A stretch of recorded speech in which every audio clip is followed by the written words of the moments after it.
Oh, ganda ng bahay mo ah. Tita. Oh, ba? Tangka dito ah. Uy, salamat pinsan ah. At pumayag ka na dito muna ako tumira sa inyo. Ano nang isipin yan? Wala namang kaso yun. Alam ko naman, di mo ako matitiis eh. Dahil malaking utang na loob mo sa akin. Ah, oh, ito na ba si Arlene? Opo, ako nga po. Ganda-ganda. Alam mo ba, nung huli kita nakita, baby ka pa. Eh, nung pinagbubuntis ka nito ng nanay mo, nagkaroon ng komplikasyon.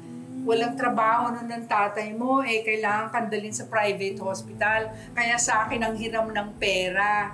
Hindi dahil sa akin, hindi ka mabubuhay. Halika na. Lumalamig ang pagkain. Kumain na. Halika na. Kain na tayo. Sige, lang, dito po kayo. Ito lang bang pagkain natin? Mamaya. Dadagdagan ko yan. Sige na, kumain ka na muna. Alam kong gutom na gutom ka. Sige. Rice po. Eto po, utang. Oo, salamat. Sige.